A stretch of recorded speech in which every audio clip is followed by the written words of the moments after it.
نحمده ونصلي على رسوله الكريم اما بعد بسم اللہ الرحمن الرحیم السلام علیکم ورحمۃ اللہ وبرکاتہ۔ جمعرات کو ہم بستری کرنے والے لوگ رسول اللہ صلی اللہ علیہ وآلہ وسلم کا فرمان سن لیں۔ جو لوگ جمعرات کو ہم بستری نہیں کرتے ان کے لیے رسول اللہ صلی اللہ علیہ وآلہ وسلم کا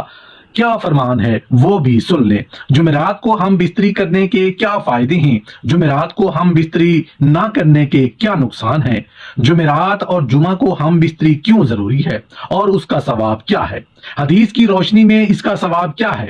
ہم بستری کا سنت طریقہ کیا ہے اور کون سے وقت میں ہم بستری کرنی چاہیے، بیوی کے ساتھ ہم بستری کی غرض سے سونا کیسا ہے اور بیوی کے ساتھ ہم بستری کی غرض کے بغیر سو جانا کیسا ہے، یہ تمام باتیں انشاءاللہ تعالی اس ویڈیو میں آپ کے ساتھ شیئر کی جائیں گی۔ شوہر کو ہم بستری کے لیے مناسب وقت منتخب کر لینا چاہیے، اس لیے کہ عورت حساس مزاج ہوتی ہے، لہٰذا اگر مرد اس سے ایسے وقت میں ہم بستری کرے گا جو اس کی مرضی کے خلاف ہو یا اس وقت وہ بیمار یا تھکی ہوئی ہو تو یہ عورت کے ساتھ زبردستی ہوگی جس سے عداوت اور بغض پیدا ہوگا۔ اتباع کا کہنا ہے کہ ہم بستری کرنے میں اعتدال سے کام لینا چاہیے، اور اعتدال یعنی میانہ روی یہ ہے کہ ہفتے میں یہ کام 2 مرتبہ کیا جائے۔ ہاں، خصوصی حالات یا طبعی اتار چڑھاؤ کے اعتبار سے انسان اس میں کمی یا زیادتی بھی کر سکتا ہے، لیکن اس میں زیادتی ہرگز نہیں کرنی چاہیے، اس لیے کہ اس سے جسم کو نقصان پہنچتا ہے، عقل کمزور ہو جاتی ہے اور انسان بے ہمت ہو کر کام کاج کے قابل نہیں رہتا، اور اسلام نے انسان پر جو ذمہ داریاں عائد کی ہیں انہیں پورا نہیں کر پاتا۔ ہم بستری 12 مہینوں کے تمام اوقات و ایام میں جائز ہے اور دن اور رات میں ہر وقت کی جا سکتی ہے، سوائے اس کے کہ مرد عورت روزے دار ہوں یا عورت حیض یا نفاس کی حالت میں ہو۔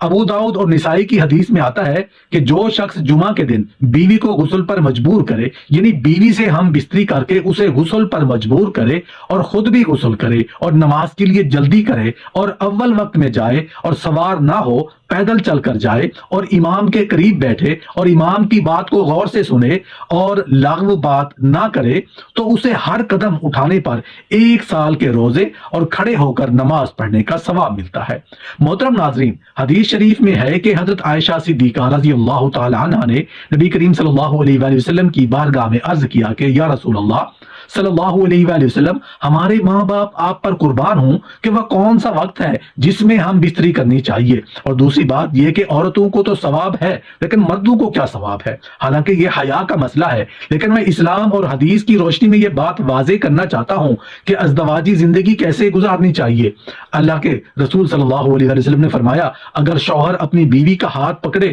تو اللہ تبارک و تعالی اس کے نامہ اعمال میں 1 نیکی لکھ دیتے ہیں، اور اگر پیار سے شوہر اپنی بیوی کے گلے میں ہاتھ ڈالتا ہے تو اللہ تعالیٰ اس کے نامہ اعمال میں 10 نیکیاں لکھ دیتے ہیں، اور شوہر جب اپنی بیوی سے مباشرت یعنی ہم بستری کرتا ہے تو وہ دنیا و ما فیہا سے افضل ہے۔